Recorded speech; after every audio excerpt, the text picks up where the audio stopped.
संध्याकाळी माधव दवाखान्यातून बाहेर पडला. त्याच्यासोबत काय होत होते हे त्याला समजलेच नाही. त्याला कोणाशी तरी हे बोलायचे होते.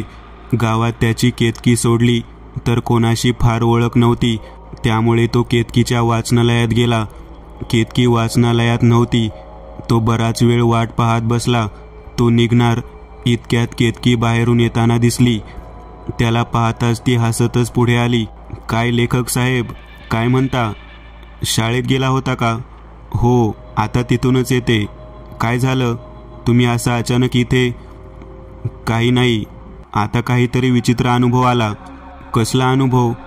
आता दवाखान्यात सरोजिनी यांना भेटायला गेलो होतो. त्या बोलल्या काहीच नाही, पण एक शब्द उच्चारत होत्या. कसला शब्द? भैरव कुंभ. काय? हा शब्द? हो. तुम्हाला काही माहिती आहे का? नाही हो, पण असा खूप ओळखीचं वाटतंय ना. माझं तर डोकं दुखायला लागलं आहे तेव्हापासून. असं वाटतंय डोक्यात ढोल ताशे आणि झांज एकत्र वाजत आहेत. पुणेकर, तुम्हाला ढोल आणि ताशे सगळीकडे सुचतात का? थट्टेच्या स्वरात केतकी म्हणाली. खरंच तसंच होते काहीतरी. मी हे ऐकलं नाही कुठे. कदाचित आईला माहीत असेल. केतकी शेजारी असलेल्या तिच्या घरात गेली आणि 5 मिनिटाने बाहेर आली. काय झालं? काय म्हणाल्या काकू? तिलाही माहीत नाही हे काय आहे. बरं जाऊ दे, मी घरी जातो. कादंबरी बरीच बाकी आहे अजून. माधव घरी आला त्यावेळी अंधार पडायला सुरुवात झालेली. नातू शेठ आणि राधाबाई बाहेर हॉलमध्येच बसले होते. काय झालं? सरोजिनी कशा आहेत? राधाबाईंनी विचारले. अजून बेशुद्धच आहे त्या. मग इतका वेळ काय केलं दवाखान्यात तू? काकू, ते सगळं जाऊ दे. मला एक सांगा, तुम्हाला भैरवकुंभ याबद्दल काही माहिती आहे का? नाही रे, हे काय आहे? सरोजिनी हा शब्द उच्चारत होत्या. मला असं वाटते हा शब्द मी कुठेतरी ऐकला आहे, पण कुठे ते लक्षात येत नाहीये. मग आठवायचा प्रयत्न कर ना, नातू शेठ म्हणाले.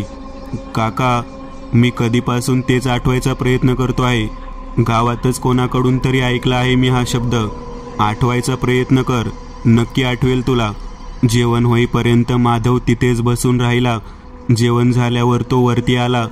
त्याचे लिखाणात लक्षच लागत नव्हते, त्यामुळे तो पुस्तक वाचत पलंगावर बसला. पुस्तक वाचताना त्याला वेळेचे भानच राहिले नाही. अचानक त्याच्या खोलीची खिडकी हवेचा झोत यावा तशी आपोआप उघडली. अचानक खिडकी उघडल्याने माधव दचकला. खिडकीची पाले अजून हलत होती. माधव उठून खिडकीजवळ आला. हलणारी पाने हाताने थांबवून खिडकीतून बाहेर पाहत होता.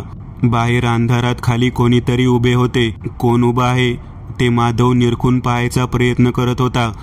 त्याच वेळी त्याला मागून कसला तरी आवाज आला. त्याने मागे वळून पाहिले. त्याच्या पलंगावर तीच स्त्री उभी होती, पूर्ण पाण्याने भिजलेली. तिचा तो पांढरा पडलेला चेहरा भयानक वाटत होता. डोळ्याच्या खोबणीमध्ये काहीही नव्हते. पलंगावर असलेली गादी पाण्याने भिजलेली. तिचा असा अवतार पाहून माधवला धक्काच बसला. तो काही बोलणार इतक्यात त्या खोलीमधले दिवे चालू बंद होऊ लागले. माधव तिथून पळणार इतक्यात खोलीमधले सर्व दिवे बंद झाले. तिथे स्त्रीच्या हसण्याचा आवाज येऊ लागला. उघडी असलेली खिडकी आपोआप बंद झाली. पुढच्या क्षणी दिवे लागले. ती स्त्री माधवच्या समोर उभी होती. तिने माधवकडे मान वर करून पाहिले. कुठे आहे तो कलश? कसला कलश? कलश कुठे आहे? कसला कलश? मला काही माहीत नाही, घाबरत माधव म्हणाला. तिने माधवचा गळा पकडला आणि त्याला दूर भिरकावून दिले. माधव पलंगा शेजारी पडला. त्याने त्या स्त्रीकडे पाहिले. तिचे रूप पहिल्यांदा नीट दिसत होते.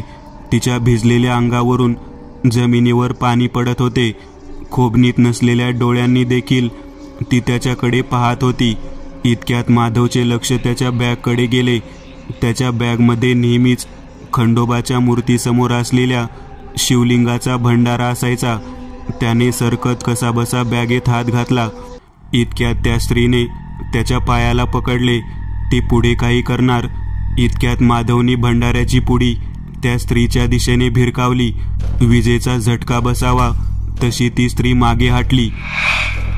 त्याचाच फायदा घेत माधवने ती पडलेली पुडी उचलली आणि उघडून त्यातला भंडारा स्वतःच्या कपाळाला लावला आणि उरलेला भंडारा त्या स्त्रीच्या दिशेने उधळला. त्या स्त्रीची एक अस्पष्ट किंचाळी निघाली आणि अचानक त्या खोलीची खिडकी धाडकन उघडली. त्यातून एक पांढरी आकृती बाहेर नाहीशी झाली. ती आकृती बाहेर गेली ते पाहून माधव देखील खिडकीकडे धावला. त्याचे लक्ष खाली गेले. घराबाहेर काही अंतरावर असलेल्या झाडाखाली कोणीतरी उभे होते. कोण होते हे त्याला स्पष्ट दिसत नव्हते, पण ती व्यक्ती काहीतरी वेगळं करत आहे हे माधवला समजले. त्याने त्याची टॉर्च घेतली आणि तो बाहेर आला. रात्रीचा 1 वाजून गेला होता. बाहेर आल्यावर तो त्या झाडाच्या दिशेने निघाला. सगळीकडे नीरव शांतता होती. चंद्राची अर्धकोर आकाशात असल्याने थोडासा उजेड होता, पण इतर कसलाही प्रकाश तिथे नव्हता. ते झाड इतर घरांपासून दूर असल्याने त्याच्या भोवती गवत माजले होते. त्याच गवताला तुडून एक पायवाट तयार झालेली. माधव त्या झाडाजवळ पोहोचला. झाडाच्या खोडाचा घेर प्रचंड होता, पण त्याला तिथे कोणी दिसत नव्हते. तो टॉर्चच्या उजेडात त्या पायवाटेने झाडाजवळ गेला. आजूबाजूला टॉर्च फिरवून पाहत असताना त्याला जमिनीवर काहीतरी ठेवलेले दिसले. त्याला धक्काच बसला. तिथे एका पत्रावळीमध्ये कसले तरी मांस, बोळक्यात पाण्यासारखा पदार्थ ठेवलेला होता. त्या सगळ्यावर बुक्यासारखं काळं काहीतरी पसरलेलं होतं. माधवला तो प्रकार पाहून किळस आली. तो तिथून निघणारच होता. इतक्यात त्याला झाडावर कसली तरी हालचाल जाणवली. थोडासा मागे होऊन त्याने वरती टॉर्च फिरवला. त्या झाडावर काहीतरी बसले होते. टॉर्चचा उजेड फांद्यामुळे वरपर्यंत पोहोचत नव्हता, तरी त्याने टॉर्च वर फिरवत पाहायचा प्रयत्न केला. झाडावरून कसला तरी खसखस आवाज येत होता.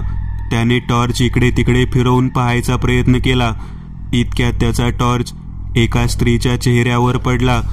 टॉर्चचा उजेड पडताच ती बाजूला सरकली, पण त्या क्षणार्धात त्याने त्या स्त्रीचा चेहरा पाहिला. तो चेहरा पूर्ण काळा होता.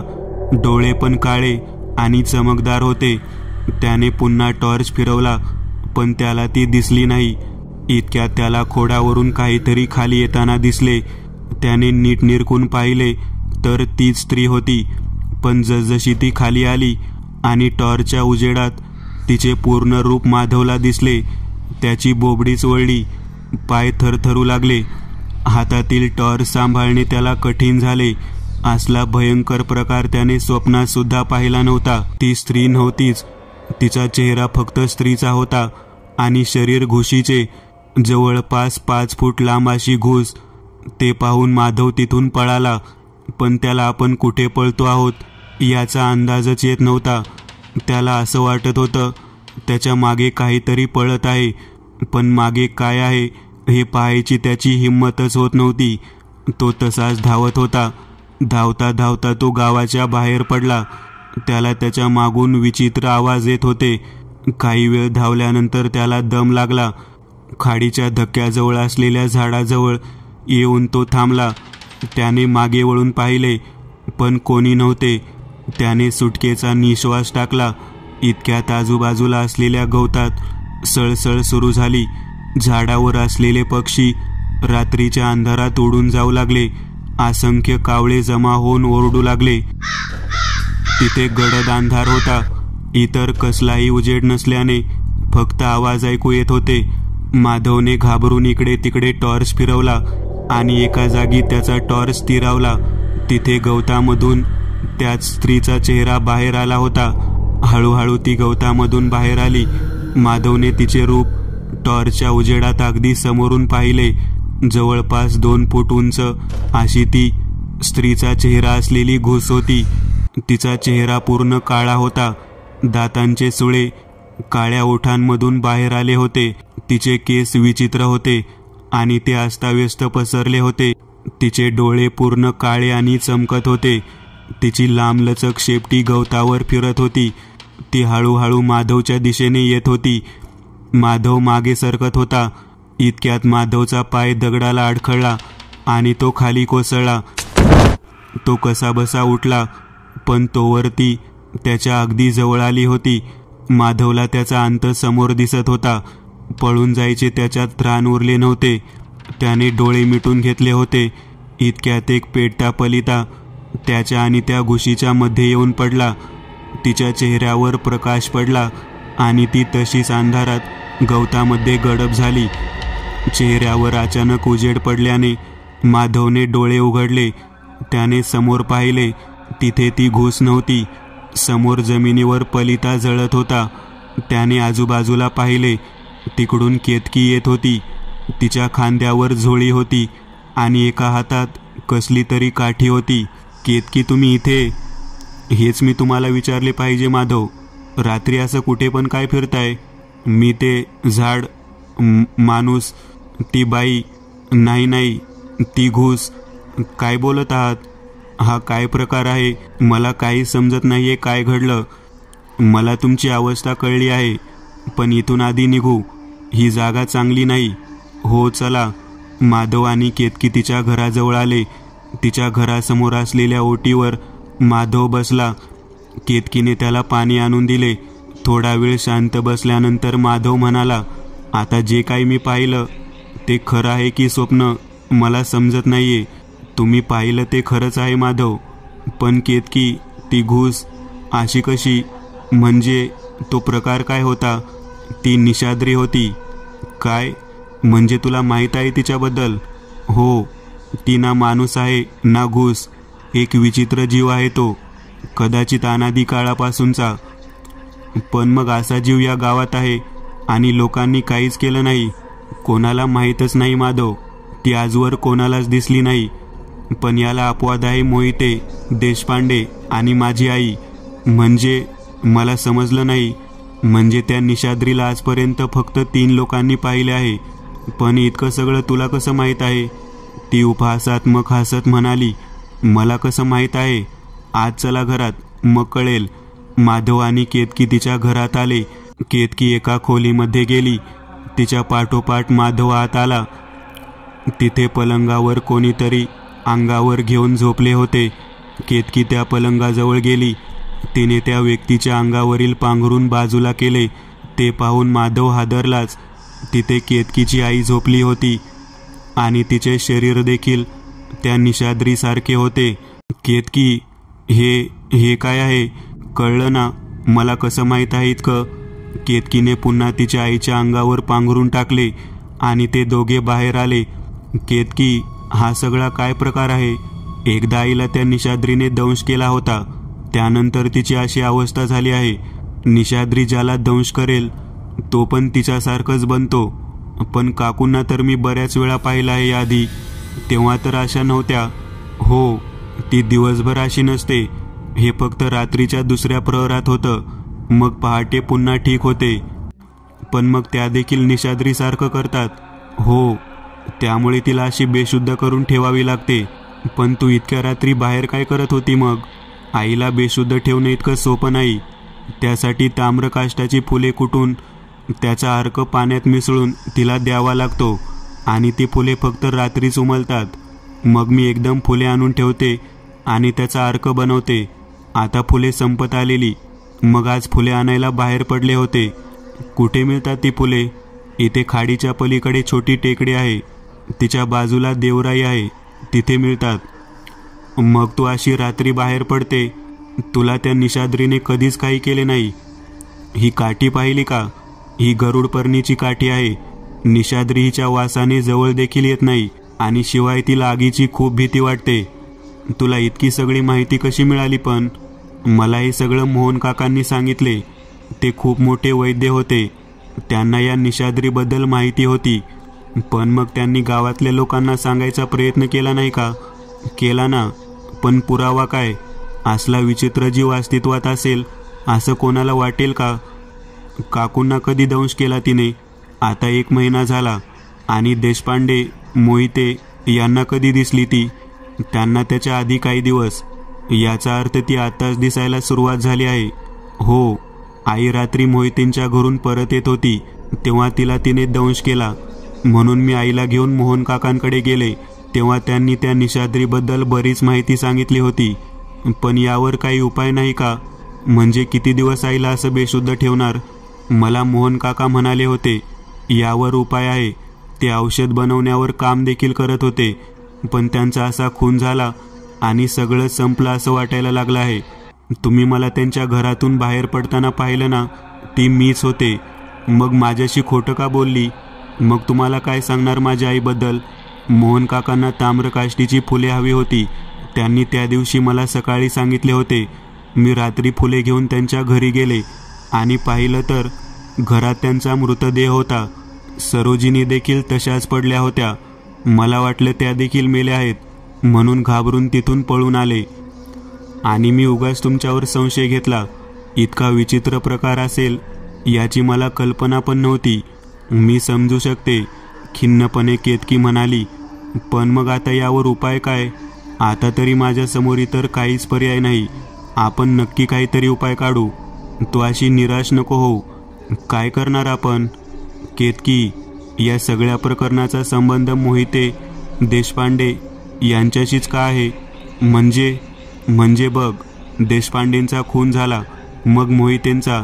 त्यातही निशाद्री फक्त देशपांडे मोहिते यांना दिसली. शिवाय काकू मोहितेंच्या घरी गेलेल्या तेव्हा त्यांना दंश झाला.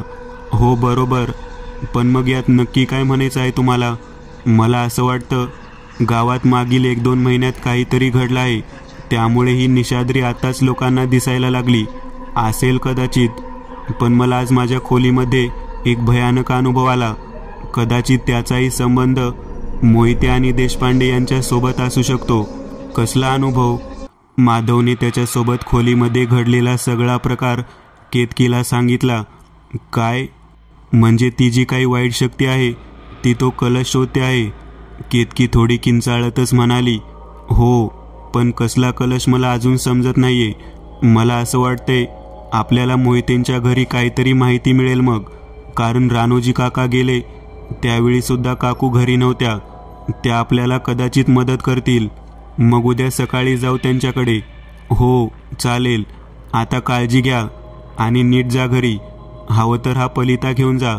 जळता पलिता घेऊन माधव घरी आला. घरी आल्यावर त्याने पाहिले तर दारातच नातूशेठ उभे होते. त्याला पाहून आत ओरडत म्हणाले, अगं आला माधव. दारातच राधाबाई देखील आल्या. माधव आल्या आल्या त्याच्यावर प्रश्नाची सरबत्ती सुरू झालेली. कुठे गेला होता इतक्या रात्री? हा पलिता कसला? वगैरे. पण माधवने त्यांना खरे काही सांगितले नाही. तो म्हणाला, काकू, ते मला बाहेर कोणीतरी दिसलं. मला वाटलं चोर असावा म्हणून त्याचा पाठलाग केला, पण तो पळाला.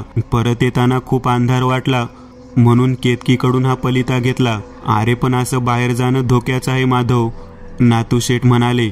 हो काका, मला कल्पना आहे. मी नको ते धाडस केले, पण आता नाही करणार परत असं. बरं चल, ये घरात. झोप आता वरती जाऊन. 3रा प्रहर सुरू झाला आहे. माधव वरती जाऊन पलंगावर पडला. त्याचा पलंग पूर्ण सुकलेला. त्याला आश्चर्य वाटले. त्या स्त्रीमुळे ओला झालेला पलंग पूर्ण जशाच्या तसा होता, पण त्याला माहीत होतं आता ती परत येणार नाही. त्यामुळे तो शांतपणे झोपला. दुसऱ्या दिवशी सकाळीच माधव घरातून बाहेर पडला आणि केतकीच्या घरी गेला. केतकी आवरून त्याची वाट पाहत बसलेली. माधवला येताना पाहून ती उठून बाहेर आली. काय लेखक, तुम्ही उशीर केलात. आता काय करणार? उठायला उशीर झाला कालच्या जागरणामुळे. बरं चला आता जाऊ सुधा काकूंकडे. ते दोघे मोहितेंच्या वाड्यासमोर आले. जुन्या धाटणीचा चौसोपी वाडा होता तो. ते आत आले. तिथे एका बाजूला सुधा पांढरी साडी घालून बसलेल्या. काही लोक देखील होते. ते लोक त्यांच्यासोबत बोलत होते. काही वेळानंतर ते लोक निघून गेले. तेव्हा सुधा उठल्या आणि केतकीजवळ येत म्हणाल्या, काय केतकी, खूप दिवसांनी आलीस? हां काकू, ते रानोजी काका गेले ते कळलं. तुम्हाला भेटायला आले. हां, काय झालं, कसं झालं याचा विचार करून डोकं फुटायची वेळ आली आहे बघ, उदासपणे सुधा म्हणाल्या. हो काकू, मला पण कळत नाही असं झालं कसं. म्हणजे आधी मोहन काका आणि आता रानोजी काका. काहीतरी भुताटकी असेल बघ. नाहीतर असं कसं होईल विचित्रपणे. काकू, त्याबद्दलच तुमच्याशी बोलायचं आहे. हे माधव आहेत. आपल्या नातू काकांकडे राहायला आले आहेत. हां, मला कोणीतरी बोललं होतं. आपण कुठे बसून बोलायचं का काकू? माधव म्हणाला. ते सगळे सुधा यांच्या खोलीमध्ये आले. हा बोला, काय विचार घेऊन आला आहेत दोघे? काकू, काल मला पण ती निशाद्री दिसली, जसं रानोजी काकांना दिसली होती. माधव म्हणाला. आश्चर्याने माधवकडे पाहत त्या म्हणाल्या, काय, तुला पण दिसली? देवा, नशीब बलवत तर तुझं, वाचलास. पण ती रानोजी काकांना कुठे दिसली होती? त्या दिवशी रात्री शेतातून येत होते, तेव्हा त्यांना इथे घराजवळ दिसली. ते धावत घरी आले आणि दार बंद केलं, त्यामुळे वाचले. पण मला एक समजत नाही काकू, हे सगळे प्रकार आताच का सुरू झाले आहेत? म्हणजे गेल्या 1-2 महिन्यात गावातून लोक गायब झाले, त्यावर हे खून, आणि आता ही निशाद्री. मला पण तोच प्रश्न पडला आहे. बरं काकू, मला अजून एक गोष्ट विचारायची आहे. तुम्हाला भैरव कुंभाबद्दल काही माहीत आहे का? काय, भैरव कुंभ? त्याचं काय इथे? दचकून सुधा म्हणाल्या. तुम्हाला माहीत आहे का? हा शब्द मी सरोजिनी यांच्याकडून ऐकला. मला नीट समजलं नाही, हे आहे काय? ही गोष्ट फक्त 3 घराण्यांना माहीत आहे. तुला ही गोष्ट कळली, याचा अर्थ सरोजिनीला वाटत होतं तुला हे समजावं. तिला असं का वाटलं हे मला माहीत नाही. म्हणजे तुम्हाला माहीत आहे याबद्दल? त्या शब्दाने माझ्या डोक्यात अक्षरशः वादळ उठवले आहे. भैरव कुंभ हा एक कलश आहे. काय, कलश? हो, आणि तो कलश इथेच गावात कुठेतरी आहे. कुठे आहे हे मला पण माहीत नाही. माझं आता डोकं फिरायची वेळ आली आहे. काल ती बाई मला विचारत होती, कलश कुठे आहे? कोणती बाई?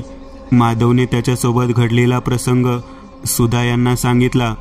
ती बाई कोण आहे मला पण माहीत नाही, पण तुझा भैरव कुंभाशी काही संबंध असण्याचा प्रश्नच नाही. तिने तुला का त्रास द्यावा ते मला पण नाही कळते काकू. पण तुम्ही सांगा ना, हे आहे काय? मला इतकंच माहीत आहे, म्हणजे मला ह्यांनी इतकं सांगितलेले. त्या भैरव कुंभाशी 3 घरांनी जोडलेली आहेत, मोहिते, देशपांडे आणि पुराणिक. हे पुराणिक कोण? ते आधी या गावात राहायचे, पण ते आता हे गाव सोडून तालुक्याच्या गावाला राहायला गेले आहेत. म्हणजे आता आपल्याकडे शेवटचा पर्याय आहे, ते म्हणजे पुराणिक. ते पण आता खूप म्हातारे झाले आहेत. त्यांना काय आठवत असेल काय माहीत. मी आणि केतकी त्यांना भेटतो आजच, मग बघू काय समजतंय का. हो, चला आता माधव, आता निघालो तर दुपारपर्यंत पोहोचू तालुक्याच्या गावाला. केतकी म्हणाली. सुधा काकू, तुम्ही पत्ता द्या आम्हाला. माधव सुधा यांच्याकडे पाहत म्हणाला. सुधा यांनी माधवला तो पत्ता दिला. माधव आणि केतकी धक्क्यावर आले आणि होडीमध्ये बसून तालुक्याच्या गावाला निघाले. त्या दोघांच्या मनात अनेक प्रश्न होते आणि त्यांची उत्तरे कदाचित फक्त पुराणिक यांच्याकडे होती. केतकी आणि माधव तालुक्याच्या गावामध्ये पोहोचले. त्यांच्याकडे पुराणिक यांचा पत्ता असल्याने ते थेट त्या पत्त्यावर गेले. तिथे 2 मजली जुनी कौलारू इमारत होती आणि बाहेर फाटकावर पुराणिक यांच्या नावाची पाटी लावलेली. फाटक उघडून माधव आत आला आणि त्याच्या पाठोपाठ केतकी देखील आत आली. तिथे बागेमध्ये काम करणाऱ्या एका माणसाला पाहून माधवने विचारले, सौमित्र पुराणिक इथेच राहतात का? जवळ येत तो माणूस म्हणाला, हो, पण आपण कोण? मी मुराईवरून आलो आहे. त्यांना काही महत्त्वाच्या कामासाठी भेटायचे आहे. मुराई नाव ऐकताच त्या माणसाचे डोळे विस्फारले. सांगतो दादांना मी, तुम्ही यासोबत. तो त्या दोघांना घेऊन आत आला. समोरून एक वृद्ध स्त्री बाहेर येत होती. त्या तिघांना येताना पाहून त्या म्हणाल्या, नारू, हे कोण दोघे? आत्या, हे मुराईवरून आले आहेत. दादांना भेटायचं आहे त्यांना. बरं तू जा, मी पाहते. नारू बाहेर निघून गेला. त्या सोप्याकडे हात करत म्हणाल्या, बसा ना तुम्ही. काहीसे अवघडल्यासारखे ते दोघेही सोफ्यावर बसले. ती स्त्री देखील समोरच्या सोफ्यावर बसली. काय काम होते यांच्याकडे? माफ करा, पण तुम्ही? केतकी म्हणाली. मी पद्मिनी, पुराणिक यांची बायको. मुराईमधल्या मोहिते काकूंनी आम्हाला तुमचा पत्ता दिला. काही गोष्टींबद्दल माहिती हवी होती. कसल्या गोष्टी? गावाच्या इतिहासाबद्दल काही गोष्टी आहेत, ज्या कदाचित पुराणिक काकांनाच माहिती असतील. ते गाव सोडून आम्हाला बरीच वर्ष झाली आता, त्यामुळे गावाबद्दल आम्हाला काय माहिती असणार ते आम्ही त्यांनाच विचारतो ना. माधव स्पष्टपणे बोलला. बरं, मी येते त्यांना बाहेर घेऊन. पद्मिनी आत गेल्या आणि काही वेळात बाहेर आल्या. त्यांच्यासोबत थोडेसे वृद्ध, काठीचा आधार घेत चालणारे सौमित्र देखील बाहेर आले. त्या दोघांचे निरीक्षण करत सोफ्याच्या दुसऱ्या खुर्चीवर बसले. त्यांचं वय जवळपास 70कडे झुकलेले, पण बांधा अजून मजबूत होता. पायाला काहीतरी इजा झाल्याने थोडा काठीचा आधार घ्यावा लागत होता. काय काम काढलत माझ्याकडे? हातातील काठी खुर्चीच्या कडेला टेकवत पुराणिक म्हणाले. आम्हाला भैरव कुंभाबद्दल जाणून घ्यायचे होते, माधव म्हणाला. थोडंसं दचकून पुराणिक यांनी माधवकडे पाहिले. काय भैरव कुंभ? त्याचा आणि तुमचा काय संबंध? तो शोधायला तर इथे आलो आहोत. नक्की काय म्हणायचं आहे तुम्हाला? गावात गेल्या 1-2 महिन्यांपासून काही विलक्षण गोष्टी घडत आहेत. आम्ही मोहिते काकूंसोबत बोललो तेव्हा आम्हाला जाणवलं की याचा संबंध त्या भैरव कुंभाशी असू शकतो. कसल्या विचित्र गोष्टी? गावात काही खून झाले आहेत. शिवाय आत्मा, वाईट शक्ती यांचा गावात वावर सुरू झाला आहे. पण त्याच्याशी तुम्हा दोघांचा काय संबंध? कारण आम्ही दोघे यात नकळत ओढले गेलो आहे. माझ्यावर काल रात्री हल्ला झाला आहे आणि तसाच हल्ला केतकीच्या आईवर देखील झाला आहे. कदाचित हे ऐकून तुमचा भ्रम निराश होईल, पण त्या भैरव कुंभाबद्दल मला फार माहिती नाही. असणार तरी कशी? तो कलश जवळपास 500 वर्षांपूर्वी स्थापन केलेला आहे. 500 वर्ष? आश्चर्याने माधवने विचारले. हो, गावावर आलेल्या कसल्या तरी संकटाच्या निवारणासाठी तो कलश त्या गावात कुठेतरी ठेवला आहे. कसलं संकट? केतकीने विचारले. ते काय मला माहिती नाही. मला माझ्या आजोबांनी इतके सांगितले होते की त्यांच्या पूर्वजांनी त्या गावाच्या रक्षणासाठी एक कलश ठेवला आहे. तुम्हाला अजून काहीच माहिती नाही का? हताशपणे माधवने विचारले. नाही, बाकी काहीच माहिती नाही. बरं, आम्ही निघू का मग आता? केतकीने विचारले. 1 मिनिट थांबा. तुम्हाला माहिती देऊ शकत नसलो तरी एक गोष्ट दाखवू शकतो. कसली गोष्ट? या माझ्यासोबत. पुराणिक काठीचा आधार घेत उठले आणि त्यांच्या देवघराकडे गेले. त्यांच्या पाठोपाठ माधव आणि केतकी देखील आले. त्यांची देवघराची खोली प्रशस्त होती. तिथे फडताळामध्ये एका फडक्यात काहीतरी बांधून ठेवले होते. पुराणिक यांनी ती वस्तू हातात घेतली आणि त्यावरील फडके सोडले. तो एक कलश होता. त्याचा आकार वेगळाच होता. तो धातू देखील वेगळा वाटत होता. त्यावर अनेक चिन्हे कोरलेली आणि एक विलक्षण चमक होती. हे काय आहे? केतकीने विचारले. ही त्या भैरव कुंभाची प्रतिकृती आहे असं समजा. म्हणजे त्यावेळी 2 कलश बनवले होते. त्यातील एक कलश वापरला आणि हा आहे तो दुसरा कलश. माधवने पुढे जाऊन तो कलश हातात घेतला. तो कलश पाहत असतानाच त्याला पुन्हा ते विचित्र आवाज ऐकू येऊ लागले. त्याचे डोके गरगरू लागले.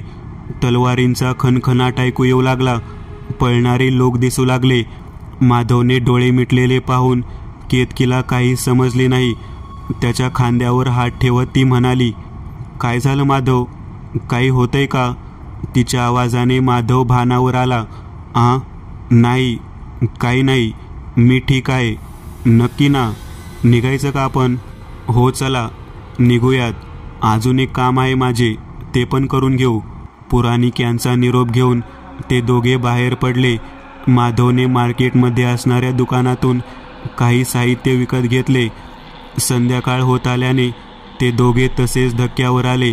काही वेळातच होडीने ते पुन्हा मुराईकडे निघाले. माधवचं डोकं अजून ठणकत होतं. तो होडीच्या एका बाजूला डोकं धरून बसला होता. त्याच्या शेजारी केतकी बसलेली. माधव, तुम्हाला अजून बरं नाही वाटत का? नाही केतकी, असं विचित्र वाटतंय. काहीतरी सुटत आहे हातून असं वाटतंय. कितीही प्रयत्न केला तरी आपण फिरून तिथेच आलोय. काय बोलताय माधव? आपण आजचा पूर्ण दिवस घालवला पण अजून हाती काहीच लागलं नाही. हो, पण आपल्याला इतकं तर कळलं ना, हे जे काय आहे ते 500 वर्ष जुनं आहे. हो, पण काहीतरी आहे जे आपल्या नजरेसमोर आहे तरीही दिसत नाहीये. समजेल नक्की काहीतरी. आपण शोधू ते. केतकीच्या नजरेत माधवला काहीतरी वेगळे जाणवले, पण त्यावेळी माधवने तिकडे दुर्लक्ष केले. मुराईचा धक्का समोर दिसत होता. सूर्य अस्ताला गेला होता. ते दोघेही धक्क्यावर उतरले. त्यावेळी तिथे इतर कोणीही नव्हते. संध्याकाळचे 7 वाजून गेले होते. केतकीला तिच्या घरी सोडून माधव नातू शेट यांच्या घरी आला. काय माधव, झाली का खरेदी? राधाबाईंनी विचारले. हो, मिळाले साहित्य. केतकीला घेऊन गेला होतास ना? हो काकू, तुमची चांगली ओळख झाली काही दिवसातच. हां, ते पुस्तक, लायब्ररी, त्यामुळे भेटणं होतंच ना काकू? तेवढंच ना, की इतर काही? हसत राधाबाई म्हणाल्या. काकू, तसलं काही नाही. हां मग ठीक आहे, जा आवरून घे, मग जेवायला बोलावते. फ्रेश होऊन माधव वरती आला. पलंगावर भिंतीला पाठ टेकून निवांत बसला. राधाबाईंच्या शब्दांनी त्याच्या मनावर मोरपीस फिरवल्याची भावना निर्माण झालेली. त्याच्या मनात केतकीबद्दल तसे विचार नव्हते, पण त्याला केतकी काहीतरी वेगळं वाटत होती, हे नक्की. रात्री जेवण केल्यावर तो वरती आला. कादंबरीचा पुढचा भाग लिहायला सुरुवात केली. रात्री 12पर्यंत तो लिहितच होता.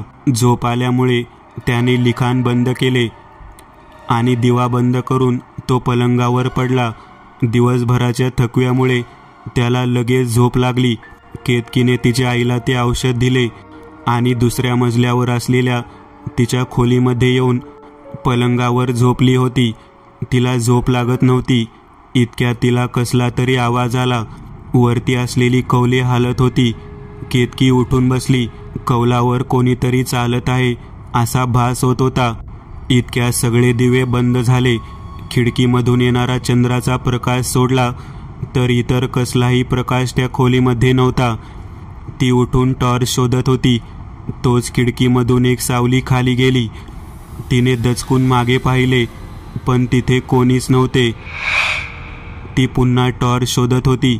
इतक्यात तिला खडखड आवाज आला. तिने पलंगाकडे पाहिले. तो पलंग आपोआप हालत होता. थोडासा प्रकाश असल्याने तिला नीट दिसत नव्हते. त्या पलंगावर कोणीतरी बसले होते. अचानक एक हवेचा झोत तिच्या दिशेने आला. तिचे केस उडाले, पण त्यात एक दुर्गंध होता, सडलेल्या मांसांचा. इतक्यात तिला टॉर्च सापडली. तिने ती टॉर्च चालू करून पलंगाकडे फिरवली. तिथे एका पुरुषाचा चेहरा होता.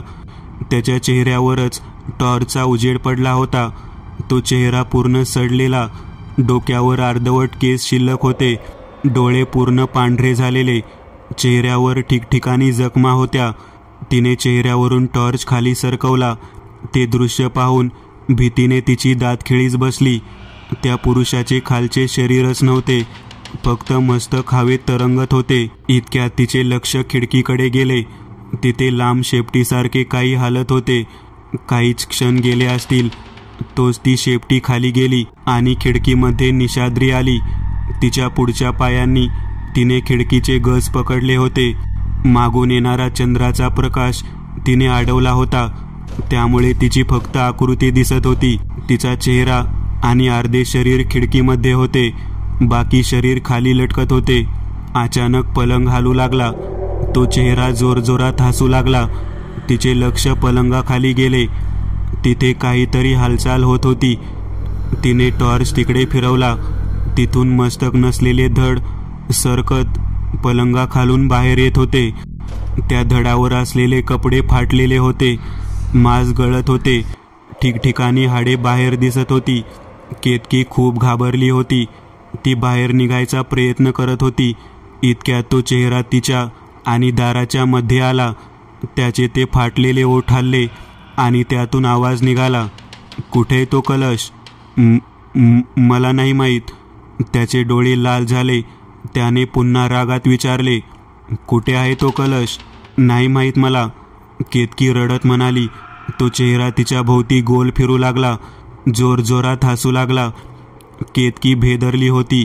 इतक्यात तिचा पाय खेचला गेला आणि ती खाली कोसळली. तिने मागे वळून पाहिले तर त्या धडाने तिला ओढले होते. ती हळूहळू पलंगाखाली खेचली जात होती. त्या मस्तकाच्या हसण्याचा आवाज अजूनच वाढत होता. निशाद्री खिडकीमध्ये तशीच होती, खसखस हसत होती. केतकी पलंगाखाली ओढली जात होती. तेव्हा तिचे लक्ष तिच्या बॅगकडे गेले. तिने ती बॅग हातात पकडली आणि त्याची चैन उघडली. त्यात हळदीची पिशवी होती. तिने ती हळद घेतली आणि त्या धडावर उधळली. तसं त्यांची पकड सुटली आणि केतकी पलंगाखालून बाहेर आली. तिने त्या चेहऱ्यावर देखील ती हळद फेकली. तसं हसणारा तो चेहरा ओरडू लागला. त्याच्या चेहऱ्यावर ती हळद पसरली होती. पुढच्या क्षणी तो चेहरा आणि ते धड गायब झाले. पण खिडकीमध्ये निशाद्री धडपड करत होती. केतकीचे तिकडे लक्ष गेले तेव्हा तिने कोपऱ्यात उभी केलेली गरुड पर्णीची काठी उचलली आणि खिडकीच्या दिशेने फेकली. तसं निशाद्री खाली पडली आणि अंधारात नाहीशी झाली. एकावर एक धक्के झेलल्यामुळे केतकी भेदरली होती. ती तशीच जमिनीवर बसली. तिच्या चेहऱ्यावरून घाम वाहत होता. अंग थरथरत होते. डोळ्यातून पाणी वाहत होते. या क्षणी तिला माधवची आठवण येत होती. त्याच्यामुळे ती वाचली होती. तालुक्याच्या गावात घडलेला प्रसंग तिला आठवत होता. धक्क्यावर ते दोघे होडीची वाट पाहत थांबले होते. सामानासोबत आणलेली हळदीची पिशवी माधवने केतकीच्या हातात दिली आणि म्हणाला, हे जवळ राहू दे. काय आहे माधव? ही हळद आहे. मी त्यात खंडोबाचा भंडारा मिसळला आहे. मला असं वाटतंय तुमच्यावर देखील ती वाईट शक्ती हल्ला करू शकते. पण तुम्हाला असं का वाटतंय? ज्याचा ज्याचा संबंध त्या भैरव कुंभाशी येतो आहे त्याला ती शक्ती त्रास देते. पण याचं मी करू काय? जेव्हा तुम्हाला असं वाटेल की तुम्ही संकटात आहेत त्यावेळी हा भंडारा उधळा. नक्की तुम्हाला मदत होईल. केतकी वर्तमानात आली. पलंगावर जाऊन झोपावं इतकी देखील ताकद तिच्यात उरली नव्हती. तिचा डोळा लागला. तिकडे माधवला झोप लागली होती. काही वेळाने अचानक तो दचकून उठला. त्याच्या अंगाला घाम आला होता. काहीतरी भयानक स्वप्न पाहिल्यामुळे त्याची झोप उडाली होती. त्या स्वप्नाचा परिणाम त्याच्या चेहऱ्यावर दिसत होता. त्यानंतर त्याला आधेमध्ये जाग येत होती. ती रात्र कशीबशी निघून गेली. केतकी तशी जमिनीवर झोपलेली. सकाळी ऊन चेहऱ्यावर आल्यामुळे तिला जाग आली. तिला माधवसोबत बोलायचे होते. माधव सकाळी वाचनालयात येईल याची तिला खात्री होती. सकाळी आवरून ती वाचनालयात बसली होती. 10च्या दरम्यान माधव तिथे आला. त्याला पाहताच तिच्या चेहऱ्यावर हास्य उमलले. काय केतकी, कशा आहेत?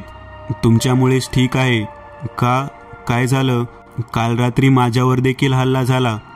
तीच स्त्री होती का? नाही, कोणीतरी पुरुष होता. आणि ती निशाद्री पण. पुरुष? ही काय भानगड आहे? तुम्हाला काही झालं नाही ना? माधव, माझी एक रिक्वेस्ट आहे. मला तुम्ही नका म्हणू, तू म्हणा. ते तुम्ही म्हणजे असं फार मोठं असल्यासारखं वाटतं. मग तू पण मला तुम्ही नाही म्हणायचं. कबूल? हो हो, ठीक आहे माधव. बरं, काय झालं ते तर सांग. केतकीने घडलेला सगळा प्रकार माधवला सांगितला. दरवेळी वेगळी आत्मा येते. हा काय प्रकार आहे समजत नाही. माधव म्हणाला, हो तेच तर. काल तो भंडारा नसता तर माझं काही खरं नव्हतं. मला पण काल रात्रभर विचित्र स्वप्न पडत होती. कसली स्वप्न? असा अनेक सैनिक दिसत होते, हातात तलवारी घेतलेले. त्यानंतर जमिनीवर पडलेले रक्ताचे सडे, लोकांच्या किंकाळ्या, यज्ञकुंडात धडधडणारा अग्नी. बापरे, हे भयानक आहे. भयानक हे नाही केतकी, आपला या सगळ्यांशी जो संबंध आहे तो भयानक असणार आहे. पुढे काय करायचे मग? बघूयात, विचार करू. सध्या तरी मला दुसरं पुस्तक दे. हे झालं आहे वाचून. आज जाऊन केतकी दुसरं पुस्तक घेऊन आली. हे वाचून बघ, खूप वेगळी कथा आहे.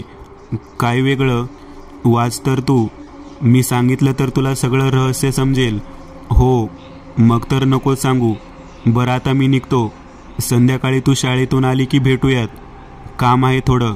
हो चालेल, ये संध्याकाळी इकडेच. माधव घरी आला आणि त्याने पुढील लिखाणाला सुरुवात केली. दिवसभर त्याचे लिखाण सुरू होते. संध्याकाळी 5च्या सुमारास तो खाली आला. घरातून बाहेर पडला आणि खाडीवर असलेल्या धक्क्याजवळ आला. तिथे होडीची वाट पाहत थांबला. काही वेळात एक होडी आली. जवळपास 30चा एक तरुण धक्क्यावर आला. साधी पॅन्ट, मोकळा सोडलेला शर्ट आणि खांद्यावर बॅग. त्याला पाहून माधव तिथे गेला आणि त्याने विचारले, तुम्ही एकदंत ना? हो, मीच एकदंत. महादेव काका म्हणाले होते त्यांना जमणार नाही म्हणून तुम्हाला पाठवत आहे. हो, आणि एक गुप्त ठेवावं लागणार आहे ना? हो, कारण गावात कोणाला समजले तर त्यांना वाटेल मी गावाच्या गोष्टीमध्ये उगाच ढवळाढवळ करतोय. बरं, मग तू काय विचार केला आहे? माझी मैत्रीण आहे केतकी, आपण तिच्याकडे जाऊ. पुढील गोष्टी तिकडेच बोलू. एकदंत आणि माधव केतकीच्या घरी आले. केतकी वाचनालयातच होती. माधवला पाहून ती बाहेर आली. हे कोण आहेत माधव? हे एकदंत आहेत, आपली मदत करायला आले आहेत. हे आपल्याला कशी मदत करणार? केतकी, यांचा अभ्यास आणि यांचे ज्ञान खूप अद्भुत आहे. या सगळ्या भूतावळीच्या प्रकारात आपण काहीच करू शकत नाही, पण हे करू शकतात. पण तू यांना कधी बोलावले? अगं, काल आपण तालुक्याच्या गावाला गेलेलो तेव्हा मी महादेव यांना फोन केला. ते माझ्या बाबांच्या ओळखीचे आहेत, पण त्यांना यायला जमणार नव्हते, त्यामुळे त्यांनी यांना पाठवले आहे. पण गावात लोकांना कळलं तर काय होईल माहीत आहे ना तुला? अगं, म्हणून तर यांना तुझ्याकडे घेऊन आलो आहे. हे तुझे मावस भाऊ म्हणून तुझ्याकडे राहूच शकतात ना? अच्छा, असा विचार केला आहेस तू. धन्य आहेस. हात जोडत केतकी म्हणाली. अगं, मग काय, या सगळ्यात आपल्याला यांचीच मदत होईल. मग काहीतरी करावंच लागेल ना असं? हो, बरोबर आहे रे. राहू दे की त्यांना इथे. असंही काल रात्रीपासून मला भीतीच वाटते एकटीला. तुम्हाला काही प्रॉब्लेम नाही ना केतकी? एकदंत म्हणाले. नाही एकदंत, तुम्ही आज चला आणि फ्रेश व्हा, मग मी चहा आणते, तेव्हा बोलू निवांत. केतकी एकदंत यांना घेऊन आत गेली. तिने आईला सगळा प्रकार समजावून सांगितला. त्यांना देखील एकदंत आल्यामुळे एक आशा निर्माण झालेली. एकदंत यांचे आवरून होईपर्यंत केतकी आणि माधव वाचनालयात बोलत बसलेले. काही वेळाने एकदंत देखील आले. तुम्ही दोघे बसा, मी आले चहा घेऊन, केतकी म्हणाली. माधव, आता सगळं सविस्तर सांग, काय झालं आहे इथे?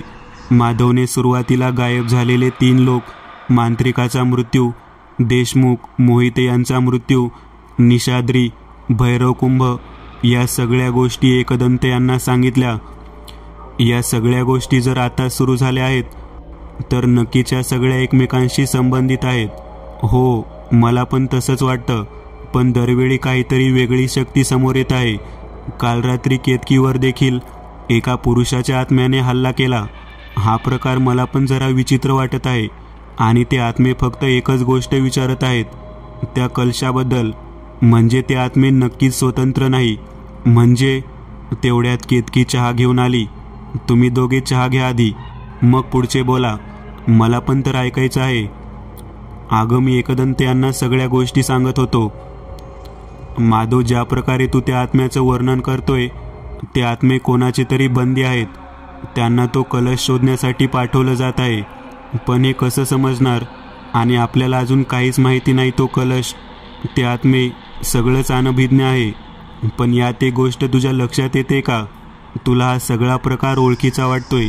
तुला येणारे आवाज, दिसणारी दृश्य, याचा या सगळ्याशी नक्की संबंध आहे. पण मला काहीच नीट नाही कळत.